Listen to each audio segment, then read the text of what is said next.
Hi there, you little elephant chicken nuggets. It's me, Carl. Welcome to Grow TV. Welcome to Grow TV. Hosted by Carl.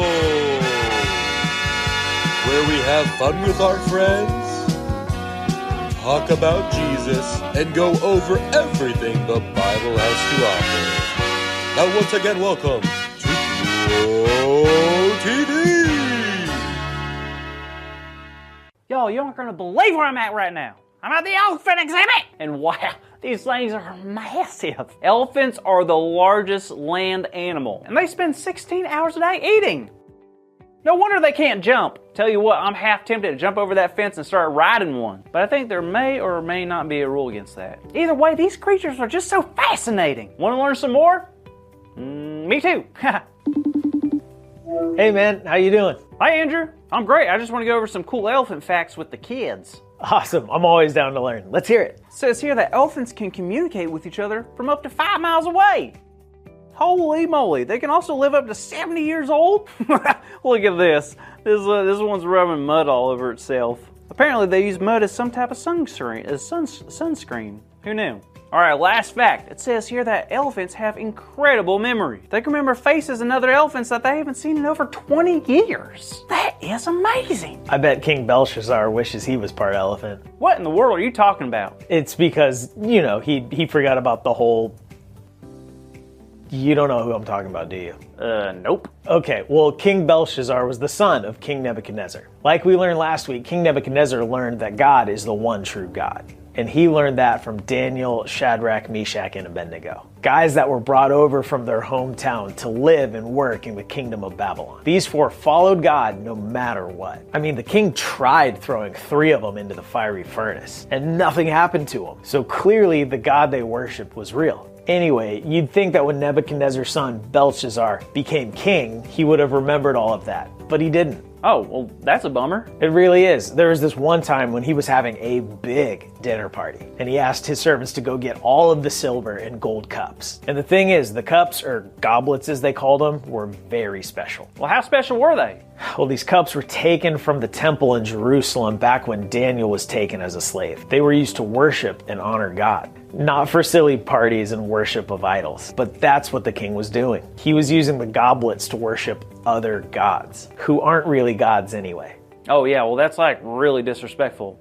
Kind of sad too. Right? But the thing is, God had a plan. Because as soon as they started drinking out of those goblets, a hand from heaven appeared. A hand? A hand from heaven? Are you kidding me? And it wrote a message on the wall, but the thing is, no one could read it. No one? No one. The king was frightened. He offered a gold necklace and the opportunity to become the 3rd highest ranking official in the land. Whoa, that's a big reward. It sure was. But still, no one could read it. Until the queen walked out and she brought up the name of, can you guess? George Thorogood? What? No. Oh, I have no idea then. Daniel. She told the king about Daniel. Oh, of course, I should have known. So Daniel came out and he told the king that he wasn't interested in the rewards. He only wanted to read and share the message of what God had written. Daniel is the man. But before he read the writing on the wall, Daniel took that opportunity to share a message with the king. He told the king of his father's mistakes, reminding him of how he didn't listen to God. And then Daniel told the king about himself, about how he had turned against God and refused to listen and obey God. Wow, that's some heavy stuff. You ain't lying. Then Daniel decided to tell the king about what the writing on the wall meant. He said this, God has numbered the days of your reign and brought it to an end. You have been weighed on the scales and found wanting. Your kingdom is divided and given to the Medes and Persians. Holy moly. So basically the writing said, hey, Belshazzar, your kingdom's guilty of like a lot of things and you're in big trouble. Oh, and by the way, you're not going to be a king for that much longer.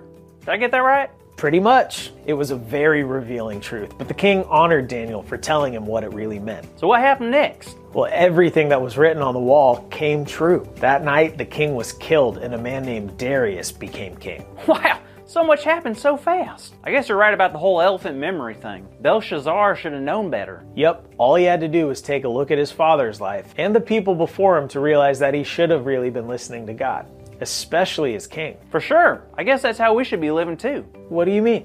Well, think about it. If we think about the people that lived before us, our friends, our family, even people in the Bible, we can look at them and how they lived, the choices they made, even the mistakes that they regret, and we can learn from them. You're absolutely right. We can also look back at what God has told us and others and learn from that as well. It's never too late to start learning from God.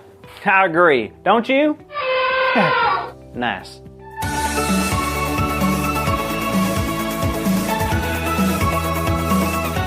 Hey there, kids! Did you have a good time learning more about Daniel? Now, I'm just gonna assume all of you said, yes, we loved it. All right, well, today's big idea is something truly special. It's, I can keep learning. God is with me. Now, you know the drill. Let's roar that big idea out as loud as we can. Ready? 1, 2, 3. I can keep learning. God is with me! Awesome job, everyone! Now, speaking of roars, I heard next week's episode has a lot of lions. I don't know, just what I heard. Anyways, I hope I can see you then. Bye, kids! Thank you for watching, and tune in next week for a new episode of Rose